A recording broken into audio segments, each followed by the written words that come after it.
by BMW car.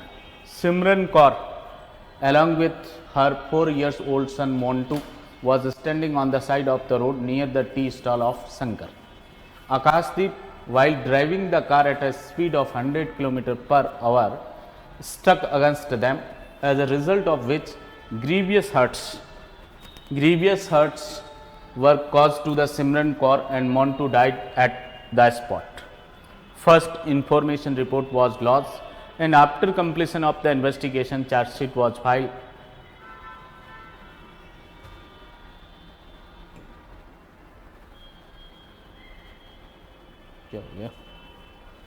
Yes, charge sheet was filed against the Akashdeep. Charge framed and explained to the Akashdeep, and thereupon he denied the charge and claimed trial. During the trial, prosecution produced the eyewitness Simran Kaur and Shankar, and expert who conducted the mechanical inspection of car, investigation officer, station house officer, bar operator, and the doctor who conducted the medical of the Simran Kaur and post-mortem of Montu as witnesses, and all the witnesses had supported the prosecution story, frame the charge and write the logical judgment upon above facts. Charge इसका हमने अलग से पहले से पढ़ रखा है। आज की क्लास में हम जजमेंट राइटिंग पढ़ेंगे इसकी। हिंदी में देखेंगे इसी प्रॉब्लम को। एक दिन 16 वर्षीय आकाशदीप अपने दोस्तों के साथ सुबह 2 बजे तक एक बार में शराब की पार्टी का आयोजन करता है और वो नशे में धुत होकर सुबह 2 बजे BMW कार से अकेला अपने घर जा रहा था।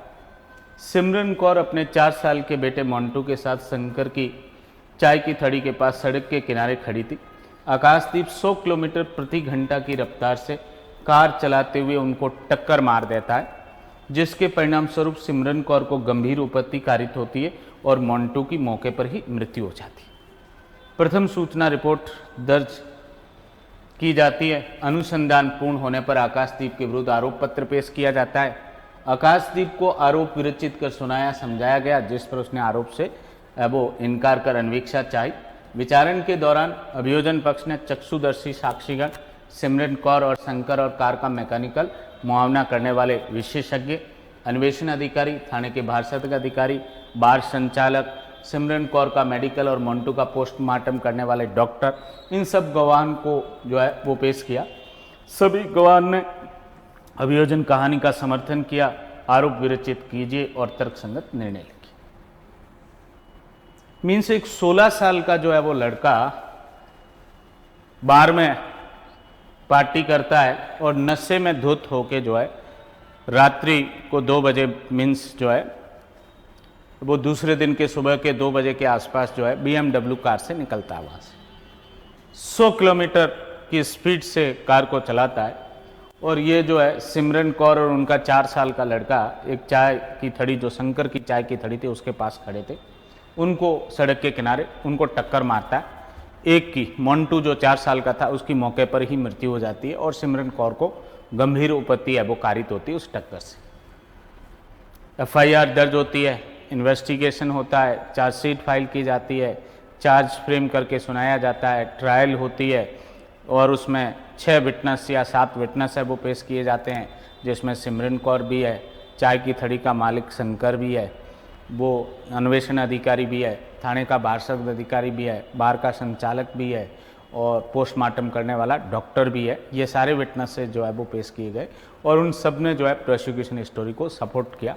इस पर आपको एक जजमेंट लिखना है। 2-3 बातें इन्वॉल्व है अब इसके अंदर। सबसे पहले तो अक्यूज जो है या अपराध करने वाला व्यक्ति जो है उसकी एज 16 साल है, तो इसमें JJ एक्ट के प्रावधान है वो लागू होंगे। क्या होगा? JJ एक्ट के प्रोविजन लागू होंगे, उसके अकॉर्डिंग हम तय करेंगे। दूसरी बात जो है, ऑफेंस क्या की है उसने 100 किलोमीटर की स्पीड से कार चलाकर जो एक्सीडेंट किया या जो टक्कर मारी, उस टक्कर से एक की मौत हो गई, दूसरा गंभीर रूप से उसको उपहति कारित हुई है। क्या ऑफेंस किया उसने? और फिर कॉम्पिटेंट कोर्ट उसका या वो अथॉरिटी कौन सी होगी? ये 2-3 बातें इन्वॉल्व है इसके अंदर। यदि ऑफेंसेस को हम लोग देखें इसमें, तो मोस्ट ऑफ स्टूडेंट्स के दिमाग में आएगा कि 304A IPC, 304A IPC है ये death by rash and negligent act, उतावलेपन और उपेक्षापूर्ण कार्य से मृत्यु कारित करना। ये 304A का केस नहीं है। नशे में धुत होकर और 100 किलोमीटर प्रति घंटा की स्पीड से गाड़ी चलाकर टक्कर मारना जो है, ये रेस और केवल नेग्लिजेंट नहीं है, ये विथ नॉलेज एक्ट है, वो कंसिडर होगा। इसलिए इसमें ऑफेंस कल्पेबल होमिसाइड का बनेगा। आपने देखा होगा सलमान खान केस के अंदर जो हिट एंड रन केस था, उसमें इनिशियली चार्ज 304A के लगे थे, बट बाद में हाई कोर्ट ने या सुप्रीम कोर्ट ने उसमें 304 पार्ट सेकंड के चार्ज लगाए थे कल्पेबल होमिसाइड के। और ये वाली जो घटना है जो आपके सामने इस पेपर में पूछी गई, ये पूना पोर्श केस, पूना का जो 1.5 साल पहले का जो केस था, जस्ट पिछली बार मेंस के एग्जाम से 1.5 महीने पहले का केस था, उस पर बेस्ड ये प्रॉब्लम बनाई गई है। और उस पूना पोर्श केस के अंदर भी क्या था, उसमें भी इनिशियली 304A में FIR दर्ज हुई थी, बट बाद में डायरेक्शन से जो है 304 का पार्ट सेकंड जो है वो ऐड हुआ था। मींस कल्पेबल होमिसाइड का ऑफेंस है एक तो ये जो डेथ कॉज की गई वो, दूसरा रेस एंड नेग्लिजेंट ड्राइविंग भी है पब्लिक प्लेस पे, तो इसलिए 279 भी है इसके साथ। तीसरा जो ग्रीवियस हर्ट कॉज की 338 IPC भी है। और फिर नशे में धुत होकर गाड़ी चलाना जो है, ये 185 मोटर व्हीकल एक्ट का ऑफेंस भी है। शराब से या अल्कोहल है वो लेकर और उस अल्कोहल की पोजीशन में या नशे में या मत्ता की स्थिति में जो है वो गाड़ी ड्राइव की गई है, उस केस में 185 जो है वो मोटर व्हीकल एक्ट का ऑफेंस भी बनेगा। हालांकि 184 है या 184A एक नया सेक्शन और ऐड हुआ है 2019 वगैरह से, हम उतने डीप में नहीं जाएंगे, हम मोटा मोटी 185 हम एक कैंडिडेट के पार्ट पे इतना ही सफिशिएंट है। तो ये 4 अपराध हुए। अब बात आती है कि साहब ऑफेंस तो हमने आइडेंटिफाई कर लिए, अब इसकी एडल्ट के रूप में ट्रायल चलनी चाहिए वो चिल्ड्रन कोर्ट के सामने या जे बोर्ड के द्वारा इसकी इंक्वायरी ही की जानी चाहिए। एक दूसरा प्रश्न हमारे सामने ये भी है, क्योंकि 16 और अबो ईयर्स के चाइल्ड के द्वारा यदि हीनियस ऑफेंस किया गया है, घृणित अपराध जो 233 जे एक्ट में डिफाइन है वो ऑफेंस किया गया है, तो उस केस में जो है जे बोर्ड को एक सेक्शन 15 में प्रिलिमिनरी असेसमेंट करना होगा और उस असेसमेंट में ये तय करना पड़ेगा कि इसका जो है वो जे बोर्ड के द्वारा इंक्वायरी की जानी चाहिए या ये चिल्ड्रन कोर्ट को मैटर है वो भेजा जाना चाहिए। चूंकि ये जो पूना पोस्ट केस था इसके अंदर एप्लीकेशन लगी थी चिल्ड्रन कोर्ट को मैटर भेजने के लिए, उस एप्लीकेशन को जे बोर्ड ने रिजेक्ट किया, मींस प्रिलिमिनरी असेसमेंट करके, और जे बोर्ड ने ये तय किया कि इस child in conflict with law की जो है वो इंक्वायरी जे बोर्ड के द्वारा ही की जानी चाहिए।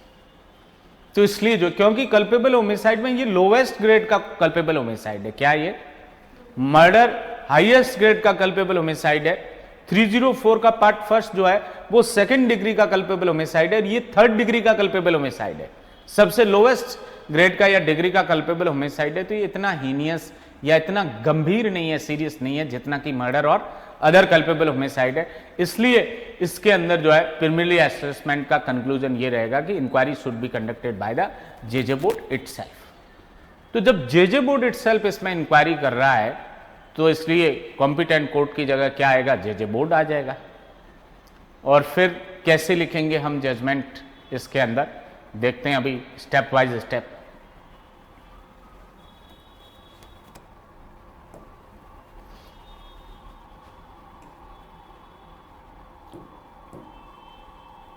In the juvenile justice board, जैसा हम ऑर्डिनरीली लिख के आ रहे थे प्रिजाइडिंग ऑफिसर एंड डेजिग्नेशन, इसमें जो 3 बातें लिखनी पड़ेगी आपको, principal magistrate, member and member, 2 members रहते हैं इसमें और एक प्रिंसिपल मैजिस्ट्रेट रहता है जे बोर्ड में, तीनों, और इनके सिंबॉलिक नेम भी आप जो कुछ भी ठीक समझे एक्स वाई और जेड एटसेट्रा दे सकते हैं। Then regular criminal case number oblique year, चूंकि प्रॉब्लम में कोई ईयर वाली बात डिस्क्लोज हो नहीं रही है, CNR number oblique year. Then state of Rajasthan versus A, 2 Akashdeep नाम दे रखा है इसमें, बट आगे हम पैरा नंबर फर्स्ट पढ़ेंगे जजमेंट के अंदर, तो उसमें हमने ये लिखा है कि हम इसको एक सिंबॉलिक नेम देंगे ए, और इसके पालक का जो नाम है उसको हाइड करेंगे, सीक्रेट रखेंगे इसको, as per the section 74 of the JJ act और the direction of the supreme court in Shilpa Mittal case और the series of the judgments. A child L is to be in conflict with law, son, age and resident, then offence under section 279, 304 part second है, but part second आप नहीं भी लिखे, 304 से काम चल जाएगा, 338 of Indian penal code and section 185 of the motor vehicle act. यदि ये इंसिडेंट 1 जुलाई 2024 के बाद का होता तो इसमें चार्जेस जो है या ऑफेंस जो है 281, 105, 125 क्लॉज बी, BNS एटसेट्रा में वो बनता.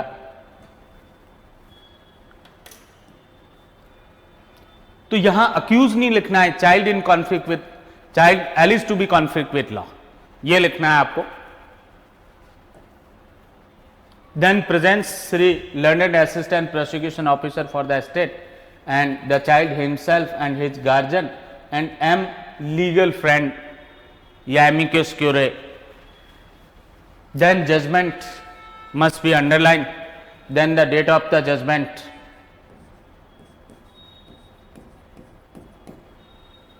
Now the judgment is start. The para number first of judgment. In compliance with the provisions of the section 74 of the Juvenile Justice Act and the law laid down in the judicial precedents passed by the Honorable Supreme Court, the name of the child alleged to be in conflict with law is being kept secret and he is being referred to as A, the child alleged to be in conflict with law. Second para, brief facts of the case are that on one day 16 years old boy A instead of the Akashdeep, a boy की जगह आपको child करना है, child a, जहां जहां भी boy आ रहा है आगे उस सब जगह सब्सटीट्यूट कर देना आप child A. Organise a drinking party with his friends in a bar till 2 AM in the morning and he was returning home alone in a BMW car at 2 AM in an inebriated condition या getting drunk. After getting drunk,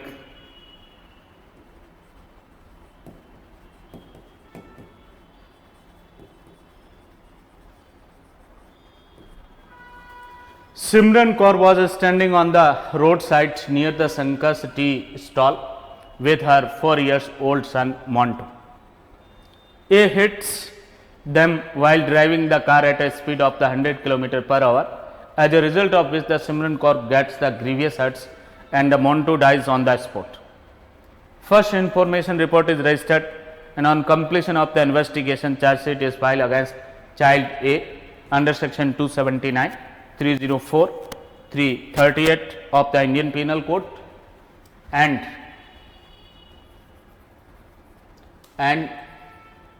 under section 185 of MV Act, Motor Vehicle Act. Preliminary assessment is done under section 15 of the Juvenile Justice Act, and in the opinion of the board, it was found appropriate to inquiry by the board and the case was registered. Para number 3rd, the child A was separately read out and explained the charge under section 279, 304 and 338 of the Indian Penal Code and under section 185 of MV Act. Child A denied the charges and claimed that an inquiry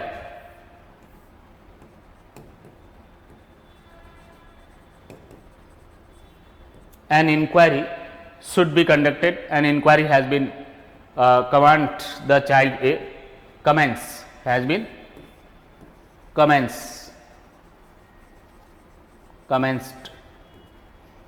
against the child A, means the charge have been separately framed and explain and read over on the child A. Child A denied the charges and claimed for the conduct the inquiry against him, and the inquiry has been commenced against the child A. During inquiry,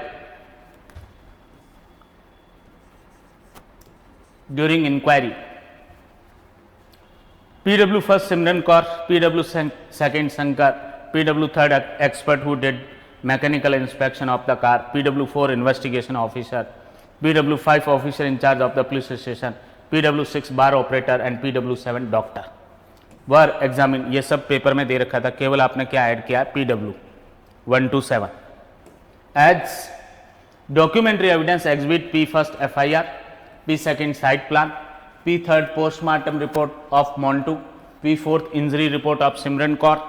Exhibit P5 is the mechanical inspection report of the car. P6 is seizure memo.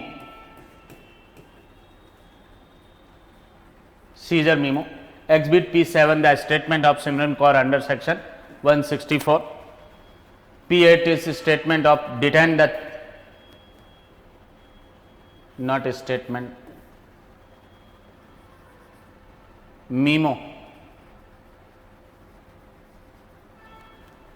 of detained child A. Exhibit P9 is X-ray report of the Simran Kaur. P10 is the notice under section 133 Motor Vehicle Act were produced in the evidence. Arrest memo नहीं लिखा जाएगा, क्या लिखा जाएगा, memo of detaining the child A. ये सारा जो है वो प्रोसिक्यूशन एविडेंस है, थोड़ा थोड़ा चेंजेज है ऑर्डिनरी जजमेंट में जो हमने लिखा उसमें. Next, statement of the child a was recorded under section 313 of the criminal procedure code, in which the child A said that the evidence of prosecution witnesses was wrong and that he has been implicated in a false case and defense evidence was not produced. Next, when the defense evidence has not been produced, the final argument were heard. During the argument, the legal friend argued that there are material contradiction in the statement of the prosecution witnesses and the charges against child A have not been proved beyond reasonable doubt. He requested that the child A be acquitted. And एक line और add कर दे आप, assistant prosecution officer, learned assistant prosecution officer make requested for conviction.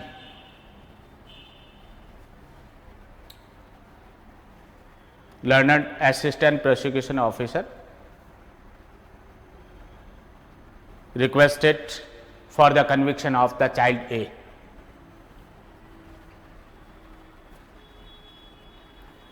Point for determination by the board for the disposal of the case are as follows. Whether the alleged child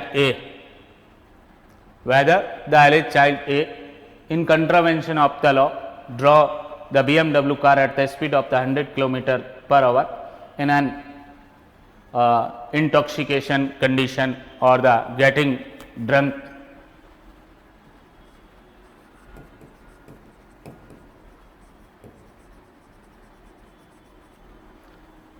and knowing that it was likely to cause the death, hit the Montu and cause his death, and drove the vehicle rashly in a public place due to which the human life was likely to be endangered, and by rashly driving the BMW car at the speed of 100 km per hour, hitting the Simran and causing grievous hurt, has committed an offence punishable under section 279, 304, 338 of the Indian Penal Code and under section 185 of the Motor Vehicle Act. Second question, if yes, then what would be the appropriate order for the future and reform of the alleged child A in contravention of the said law? ये भी थोड़ा सा ordinary judgement से punishment नहीं आएगा, appropriate order. If yes, then what would be the appropriate order for the future and reform of the alleged child A in contravention of the said law? Next para, the appreciation of the evidence in respect of the above mentioned point for determination is as follows, that during the inquiry, the prosecution examined the eyewitness Simran Kaur as PW first. She stated on oath that on the day of the incident, she was standing with her 4 years old son Montu on the roadside near the Sankar's tea stall. Child A hit her while driving a BMW car at a speed of 100 km per hour. As a result, she sustained a grievous heart injuries and her son Montu died on the spot. She informed the police, as a result of which an FIR Exhibit P first was registered or lodged. Montu's postmortem was conducted, the report of which is Exhibit P third. He was given the medical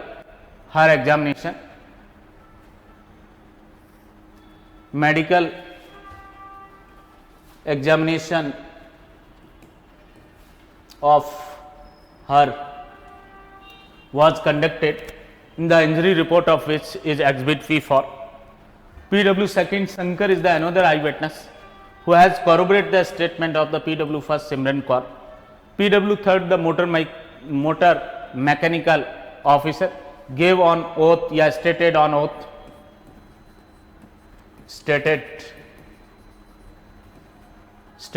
oath that on the request of the investigation officer he had conducted the mechanical inspection of the BMW car on that day, and the report of the which is Exhibit P5.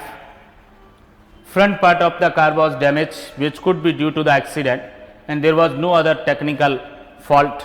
PW4 investigation officer stated on oath that on the getting information of the case he lodged the FIR Exhibit P first, prepared the site plan Exhibit P second. Child A was detained, whose detention memo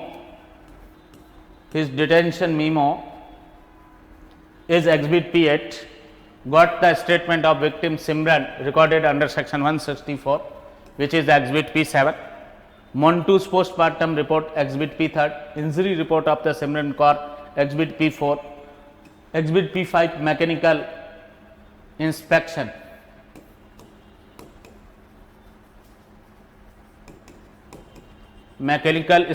report, Exhibit P6 seizure memo, P9 X-ray report of the Simran Kaur, P10 notice under section 133 Motor Vehicle Act comprised with the files. The statement of the witnesses were recorded under section 161 of the Code of Criminal Procedure. PW 5th, the officer in charge of the police station, stated on oath that he had filed the charge sheet in that case. PW 6th, the bar operator stated on oath that on the day of the incident, boy A, alleged child A had partied in his bar till 2 am and he left for the home alone in a BMW car at 2 am after getting drunk. PW 7, the doctor stated on oath that he had conducted the postmortem of the deceased Montu on the request of the investigating officer. The injuries on his body appeared to have been caused ante-mortem. Spelling देख लेना तो आप. Ante-mortem. The postmortem report is Exhibit P3. Medical examination of the victim Simran was conducted and injuries on her body were of the grievous in nature, and her injury report is Exhibit P4. The statement of the PW first Simran Kaur was being corroborated by oral evidence and documentary evidence, and there is no basis to disbelieve the prosecution witnesses. In the opinion of the board, not a court, in the opinion of the board, the prosecution has proved the charges against the child A beyond the reasonable doubt by the oral or documentary evidence. Order: child A, alleged to be in conflict with law, is convicted for the offences under section 279, 304, 338 of the Indian Penal Code and section 185 of the Motor Vehicle Act. Then signature of the member of the Juvenile Justice Board, member of the Juvenile Justice Board and principal magistrate of the Juvenile Justice Board.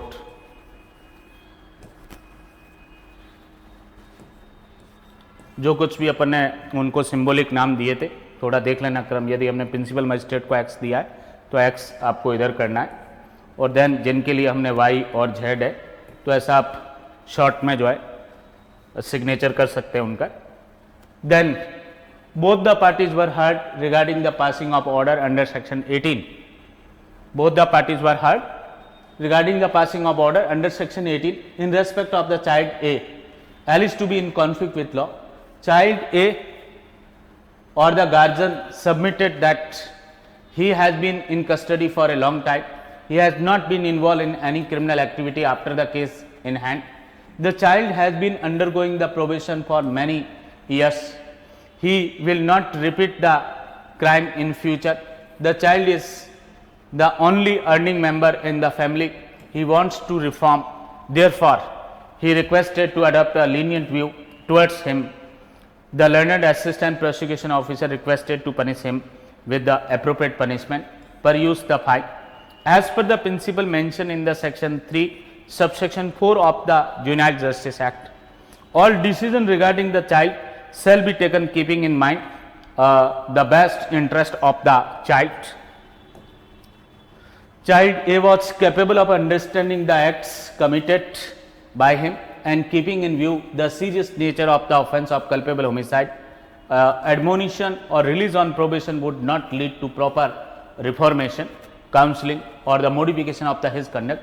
Therefore, it appears the justified to dispose of the inquiry as per the section 18(1)(g) of the Juvenile Justice Act. Then sentence. As a result, child A, who is alleged to be in conflict with law, is convicted for the offences under section 279, 304, 338 and under section 185 of the Motor Vehicle Act, is ordered to kept in a special home for 2 years. Kept in a special home for the 2 years under 18 subsection 1st clause G, 18 subsection 1st clause G of the JJ Act. The period undergone by the child A in observation home or other custody during the investigation and inquiry in case shall be set off in the said period. A separate warrant shall be prepared for sending child A to the special home. During his stay in the special home, child A shall clean the house and take care of the plants and trees for the 2 hours every day. Superintendent of the special home shall provide the facilities for skill development, counseling and behavior modification to a child A during the said period. Vocational training shall also be provided so that he can join the mainstream of the society. In case there is no appeal, in case of the concerned station house officer, the records related to child A shall be destroyed as per the rules within prescribed time period as per section 24 of the JJ Act. Read with the Juvenile Justice rules. Then signature of the members of the Juvenile Justice Board and Principal Magistrate.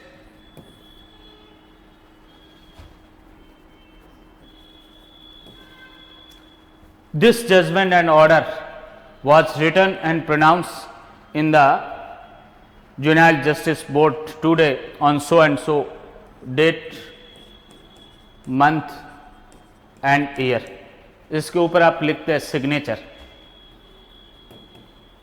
Signature या sign जो भी है short में.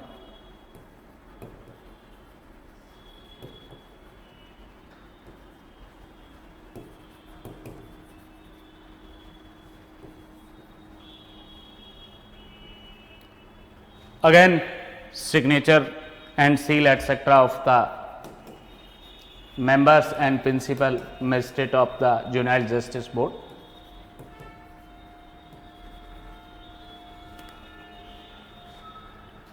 इस तरीके से आपको जो है ये जजमेंट है वो लिखना था. जिन कैंडिडेट ने पिछली बार इस क्वेश्चन को अटेंड किया था, यदि उन्होंने इस फॉर्मेट में किया है तब तो उनको अच्छे मार्क्स मिल सकते थे, और यदि इस फॉर्मेट में नहीं किया और किसी दूसरे फॉर्मेट में किया है, चिल्ड्रन कोर्ट से ट्रायल करवाई है या अदरवाइज, तो उसमें मार्क्स कम मिले होंगे या न भी मिले हो. क्या फॉर्मेट रहेगा इस जजमेंट का जो हमने प्रॉब्लम डिस्कस की उसके अनुसार?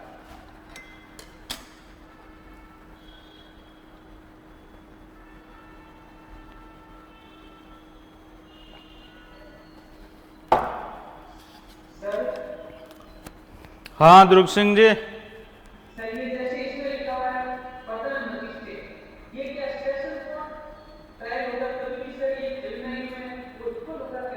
क्या कह रहे हो?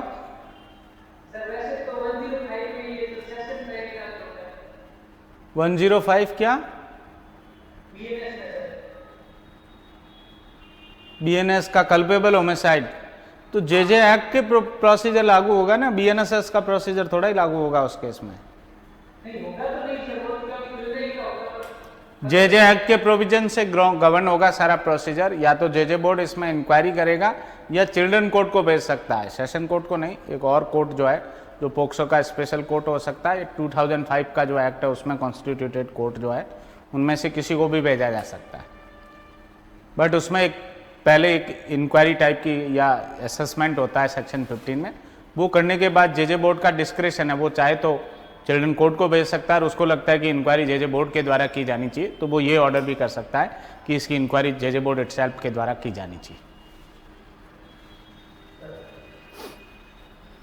ये इसलिए है कि ये अंडर 18 व्यक्ति ने अपराध किया तो उसके लिए थोड़ा अलग ट्रीटमेंट होगा, अलग तरीके से ट्रीट किया जाएगा, उसको उतना गंभीरता से नहीं लिया जाएगा जितना कि एडल्ट के द्वारा किए गए अपराध को लिया जाता है। उनके लिए डिफरेंट प्रोसीजर है, डिफरेंट फॉर्म है, अलग जो है वो बोर्ड बना रखा है उनके मामलों को सुनने के लिए, और प्रक्रिया भी अलग है जो सामान्यतः सीआरपीसी या बीएनएसएस में दे रखी उससे हटके है। यस बोर्ड, हाँ लक्ष्य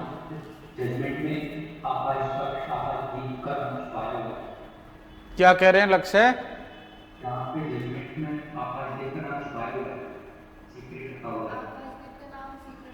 हाँ सीक्रेट रखा जाएगा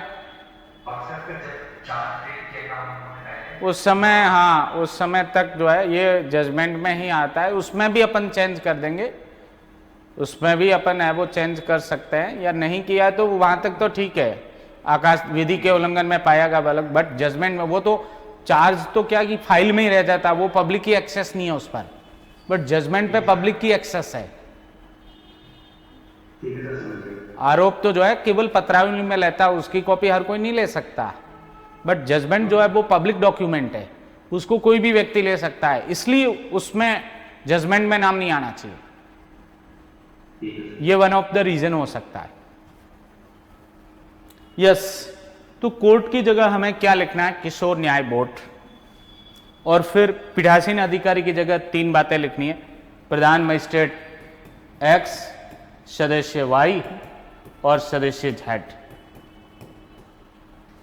नियमित आपराधिक प्रकरण संख्या /सन, CNR नंबर /सन, राजस्थान राज्य बनाम ए हमने प्रतीकात्मक नाम दिया, विधि के उल्लंघन में अभिकथित बालक, पुत्र, आयु और निवासी, अपराध अंतर्गत धारा 279, 304, 338 भारतीय दंड संहिता एवं धारा 185 मोटरयान अधिनियम।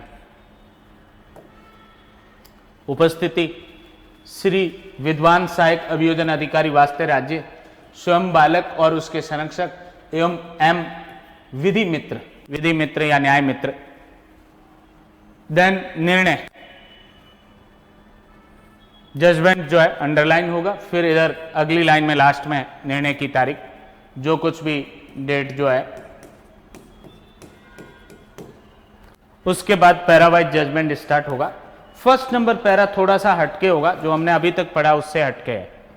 धारा 74 किशोर न्याय अधिनियम के प्रावधान और माननीय उच्चतम न्यायालय द्वारा पारित न्यायिक दृष्टांतों में प्रतिपादित विधि की पालना में विधि के उल्लंघन में अभिकथित बालक का नाम गुप्त रखा जाता है तथा उसको जो है ए विधि के उल्लंघन में अभिकथित बालक नाम से संबोधित किया जा रहा है।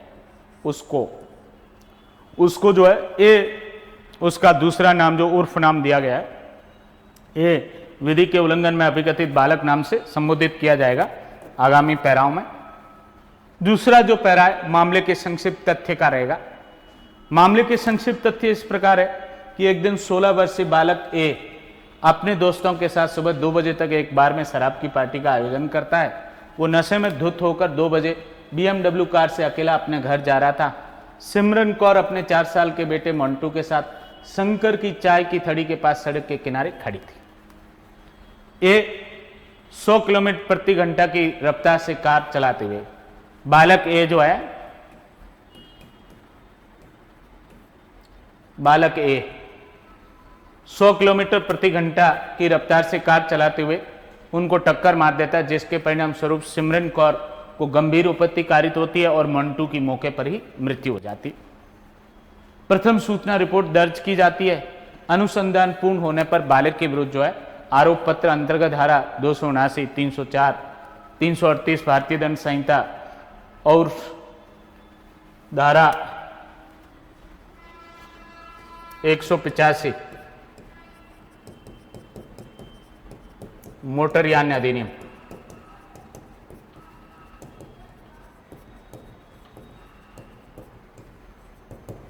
में पेश किया जाता है।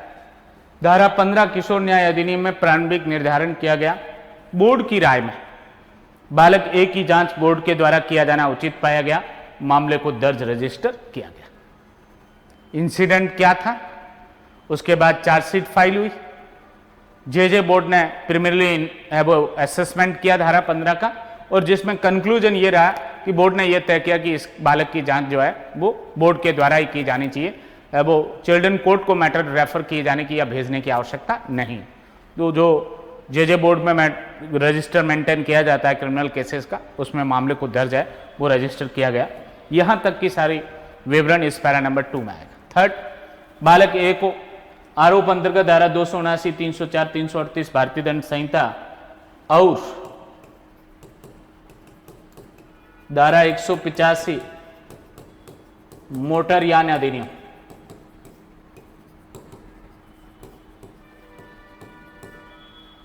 में पृथक से लिखित एवं विरचित कर सुनाया और समझाया गया। बालक ए ने आरोप को अस्वीकार कर जांच किए जाने का निवेदन किया। बालक के विरुद्ध जांच प्रारंभ की गई। चार्ज अलग से जो है विरचित कर सुनाया और समझाया गया। आरोप को अस्वीकार कर जांच किए जाने का दावा किया और बालक के विरुद्ध जो है वो सेक्शन 14 ऑफ जे एक्ट में जांच या इंक्वायरी प्रारंभ हुई। अगला जो पैरा है, जांच के दौरान जो है विचारण की जगह क्या लिखा जाएगा इसमें, जांच। हालांकि पेपर के अंदर प्रॉब्लम में ट्रायल लिखा हुआ था, बट आपको क्लियर रहना है कि आपको जे एक्ट के प्रोसीजर के अनुसार सब्सटीट्यूट करना है, इंक्वायरी लिखना है इसमें। जांच के दौरान PW first Simran Kaur, PW second Shankar, PW third car का मैकेनिकल मुआवना करने वाला विशेषज्ञ, पीडब्ल्यू 4 अन्वेषण अधिकारी, पीडब्ल्यू 5 थाने का भारसाधक अधिकारी, पीडब्ल्यू 6 बार संचालक और पीडब्ल्यू 7 चिकित्सक, ये सारे जो है वो 7 मौखिक साक्षी है वो परीक्षित हुए। दस्तावेजी साक्ष्य के रूप में प्रदर्श पी फर्स्ट एफआईआर, अब ये डॉक्यूमेंट नहीं दे रखे थे प्रॉब्लम में, बट आपको आइडेंटिफाई करने पड़ेंगे कि चूंकि मृत्यु हुई है तो एक पोस्टमार्टम रिपोर्ट बनेगी, इंजरीज है तो एक वो इंजरी रिपोर्ट या चोट प्रतिवेदन मिलेगा, अरेस्ट किया है तो उसका निरुद्ध किए जाने का मीमो होगा, कार इन्वॉल्व थी उसको जब्त करेंगे तो फर्ज जब्ती बनेगी, एफआईआर दर्ज होगी, जहां एक्सीडेंट हुआ था वहां का साइट प्लान भी तैयार होगा, कार का मैकेनिकल मुआवना करने की रिपोर्ट भी आएगी तो वो एक डॉक्यूमेंट भी होगा, और चूंकि व्हीकल इन्वॉल्व था 133 का नोटिस जो है उसका भी एक डॉक्यूमेंट आएगा, लाश की सुपुर्दगी का भी एक डॉक्यूमेंट आना था, शायद अपन ने इसमें मिसिंग कर दिया होगा। एक एक्स्ट्रा हमने लिखा है इसमें 164 के स्टेटमेंट, जो अभी तक हमने नहीं किसी जजमेंट में पढ़ा था, जिसमें भी 164 के कथन भी लेखबद्ध किए जाते हैं, तो वो भी एग्जिबिट मार्क होता है, तो इसलिए उसका भी जो है वो एक उसको नंबरिंग है वो मिलती है। तो बहुत सारे डॉक्यूमेंट है जैसे प्रदर्श पी फर्स्ट एफआईआर, P2 घटनास्थल का नक्शा मौका, P3 postmortem report Montu, P4 चोट प्रतिवेदन सिमरन कौर, P5 कार की मैकेनिकल मुआवना रिपोर्ट, P6 फर्ज जब्ती, P7 धारा 164 के सिमरन कौर के बयान, P8 फर्ज निरुद्ध की बालक ए, P9 एक्सरे रिपोर्ट सिमरन कौर, P10 नोटिस अंतर्गत धारा 133 मोटर यान अधिनियम, ये सारे दस्तावेज जो है वो इंक्वायरी के दौरान, जांच के दौरान साक्ष्य में प्रदर्शित किए गए। अगला जो पैरा है, बालक ए के कथन अंतर्गत धारा 313 दंड प्रक्रिया संहिता लेखबद्ध किए गए, जिसमें बालक ए ने अभियोजन साक्ष्यों के साक्ष्य को गलत होना बताया और झूठा मामले में फंसाए जाने का कथन किया और बचाव साक्ष्य पेश नहीं किया। अगला पैरा आर्ग्यूमेंट का, बहस अंतिम सुनी गई। बहस के दौरान विधि मित्र का यह तर्क रहा कि अभियोजन के साक्ष्यों के कथनों में सारवान विरोधाभास है और बालक ए के विरुद्ध युक्त संदेह से परे आरोप साबित नहीं है। बालक ए को दोष मुक्त किए जाने का निवेदन किया, और एक लाइन इसमें और ऐड करें आप, विद्वान सहायक अभियोजन अधिकारी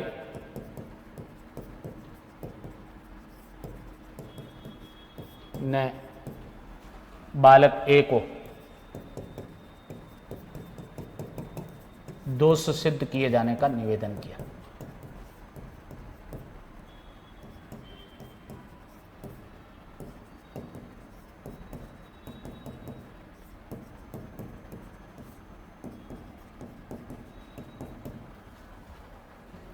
नेक्स्ट पॉइंट फॉर डिटर्मिनेशन, विचारणीय बिंदु। मामले के निस्तारण हेतु बोर्ड के समक्ष, न्यायालय की जगह क्या लिखना है, बोर्ड के समक्ष विचारणीय प्रश्न निम्न प्रकार है। पहला, क्या विधि के उल्लंघन में अभिकथित बालक ए ने नशे में धुत होकर मृत्यु कारित होना संभावित जानते हुए BMW कार को 100 किलोमीटर प्रति घंटे की रफ्तार से चलाकर मोन्टू को टक्कर मारकर मृत्यु कारित की और लोक स्थान पर उतावलेपन से वाहन चलाया, जिससे मानव जीवन संकटापन्न होना संभाव्य था, और उतावलेपन से BMW वाहन 100 किलोमीटर प्रति घंटा की रफ्तार से चलाकर सिमरन को टक्कर मारकर गंभीर उपत्ति कारित कर भारतीय दंड संहिता की धारा 279, 304, 338 भारतीय दंड संहिता और मोटरयान अधिनियम की धारा 185 के अंतर्गत दंडनीय अपराध किया।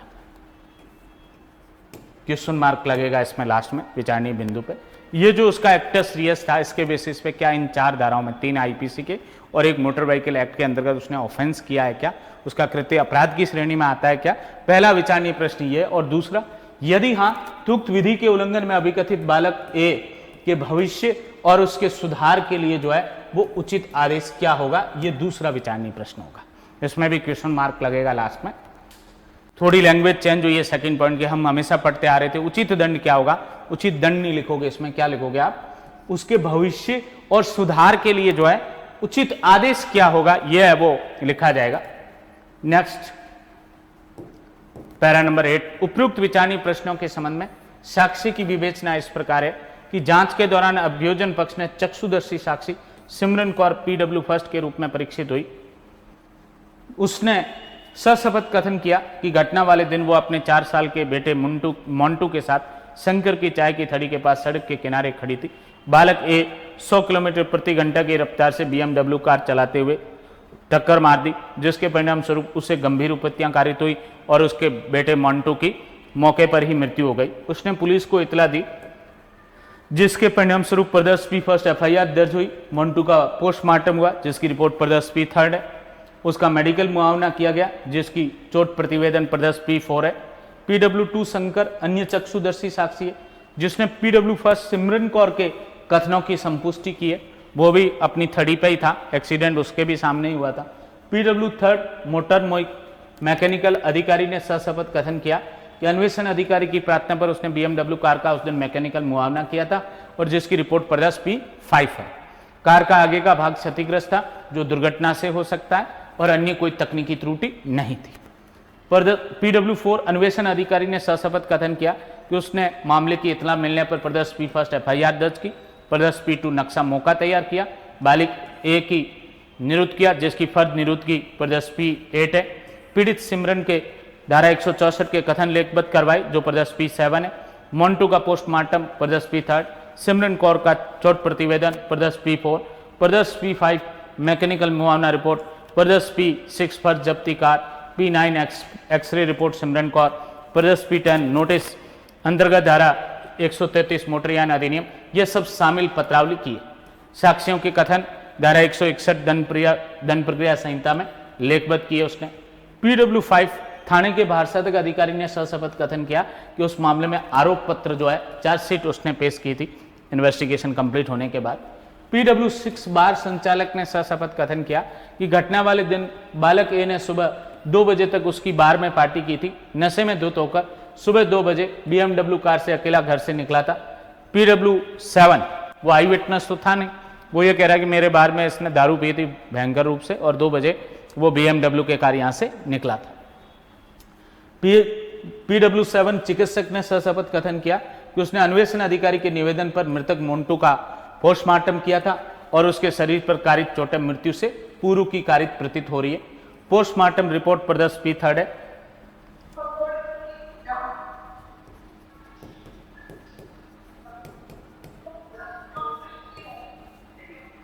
क्या हो गया तनिषा?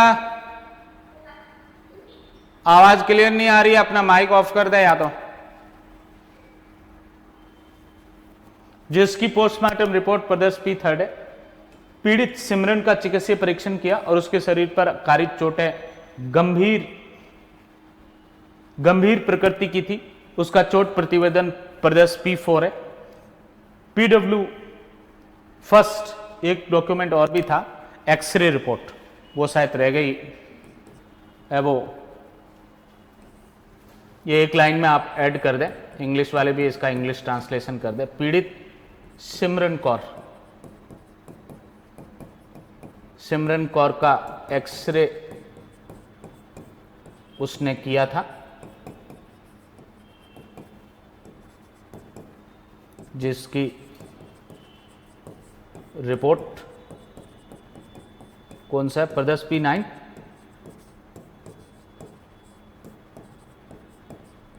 P9 ही होगा, पीछे देख लेना जहां अपन ने प्रदर्श डिस्कस कर रखे। ये एक लाइन और ऐड कर ले।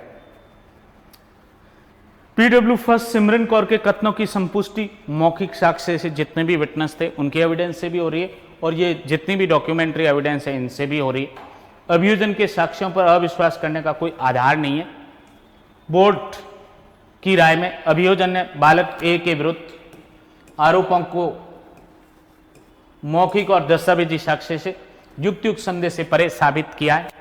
देन आदेश विधि के उल्लंघन में अभिकथित बालक ए को अपराध अंतर्गत धारा 279, 304, 338 भारतीय दंड संहिता एवं धारा 185 मोटरयान अधिनियम में दोषित किया जाता है। ये BNS के सेक्शन भी मेंशन कर रखे हैं। यदि पेपर में डेट है वो 1 जुलाई 2024 या उसके बाद की दे रखी इंसिडेंट की, तो इसमें ये IPC के सेक्शन न आकर और ये BNS के सेक्शन आएंगे 281, 105 एंड 125 क्लॉज बी, इनके अंतर्गत जो है और धारा 185 मोटरयान अधिनियम में दोषित किया जाता है। इसके बाद सिग्नेचर होंगे, हस्ताक्षर सदस्य किशोर न्याय बोर्ड, हस्ताक्षर सदस्य किशोर न्याय बोर्ड, और लास्ट में जो है हस्ताक्षर प्रधान मजिस्ट्रेट किशोर न्याय बोर्ड। जिस तरीके से हम प्रिजाइडिंग ऑफिसर के सिग्नेचर करवाते, यहां मेंबर्स के भी होंगे और प्रिंसिपल मजिस्ट्रेट के भी होंगे। इसके बाद जो है विधि के उल्लंघन में अभिकथित बालक ए के संबंध में धारा 18 के अंतर्गत आदेश पारित करने के संबंध में दोनों पक्षों को सुना गया। जिस तरीके से सेंटेंस पे सुना जाता था, वैसे 18 में वो कौन सा ऑर्डर पारित किया जाए, इस पर दोनों पार्टीज को सुना, बालक को भी और APO को भी। बालक ए या उसके संरक्षक ने निवेदन किया कि वो काफी समय तक निरुद्ध रहा है, वह हस्तगत मामले के पश्चात आपराधिक गतिविधि में संलिप्त नहीं रहा है। बालक कई वर्षों से अनवीक्षा भुगत रहा है, जांच भुगत रहा है, वो भविष्य में अपराध की पुनरावृत्ति नहीं करेगा। बालक परिवार में अकेला कमाने वाला व्यक्ति है और वो सुधरना चाहता है, अतः उसके प्रति नरमी का रुख अपनाए जाने का निवेदन किया। विद्वान सहायक अभियोजन अधिकारी ने समुचित दंड से दंडित किए जाने का निवेदन किया। पत्रावली का अवलोकन किया। किशोर न्याय अधिनियम की धारा 3-4 में वर्णित सिद्धांत अनुसार बालक के बारे में सभी निर्णय बालक के सर्वोत्तम हित को ध्यान में रखते हुए लिए जाएंगे। बालक उसके द्वारा किए गए कृत्यों को समझने की क्षमता रखता था और आपराधिक मानववध का अपराध की गंभीर प्रकृति को ध्यान में रखते हुए भर्त्सना या परिवीक्षा पर छोड़ने से उचित रूप से सुधार या परामर्श प्राप्त नहीं होगा और न ही उसके आचरण को उपांतरित किया जा सकता। अतः किशोर न्याय अधिनियम की धारा 18 की उपधारा 1 का खंड 6 उसके अनुसार जांच का निस्तारण किया जाना न्यायोचित प्रतीत होता है। फिर सेंटेंस, यहां तक तो कि 18(1)G का ऑर्डर इसके लिए प्रॉपर ऑर्डर है। फिर ऑर्डर क्या किया जाएगा यह अलग से। परिणाम स्वरूप विधि के उल्लंघन में अभिकथित बालक ए को आरोपित अपराध 279, 304, 338 भारतीय दंड संहिता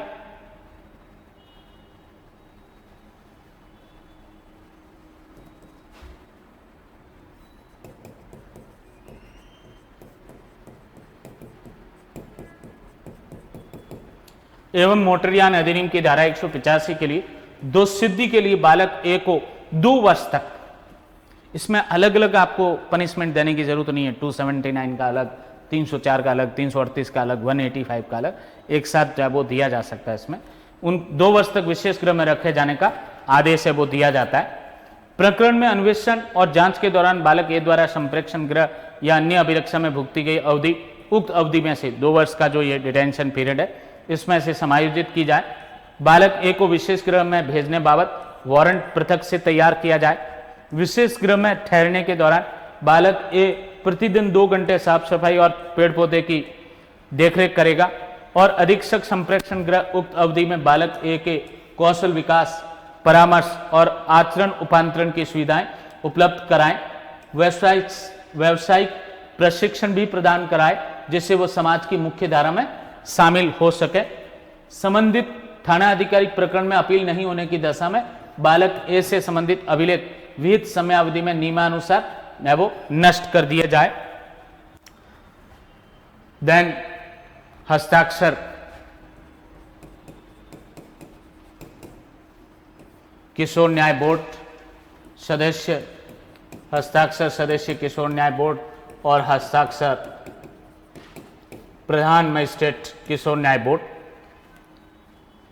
यह निर्णय एवं आदेश आज दिनांक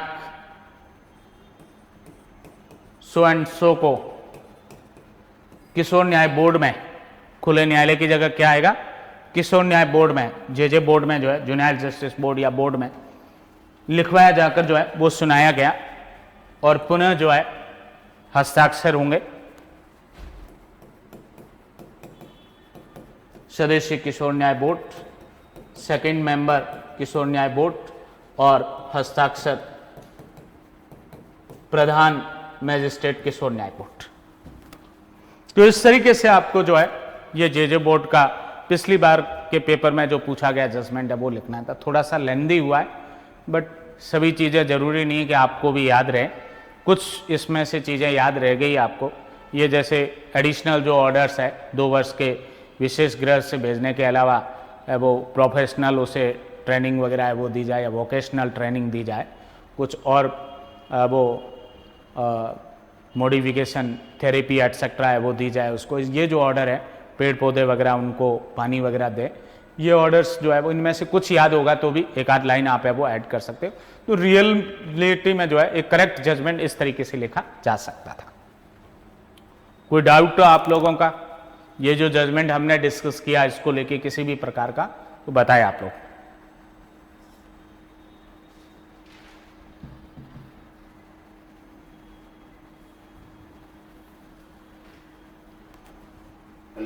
हाँ जी संदीप।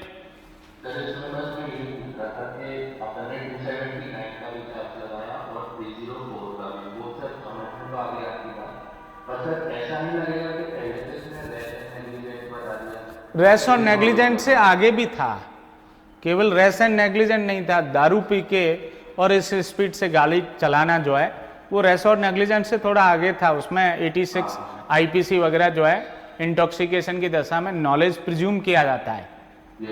हाँ, तो वो वाली बात थी, इसलिए 304 का पार्ट सेकंड लगा है। और फिर जो है वो इसके साथ साथ जो है भाई जब मेजर ऑफेंस हो रहा है तो माइनर के चार्ज की जरूरत नहीं है, 304 की आवश्यकता ही नहीं है।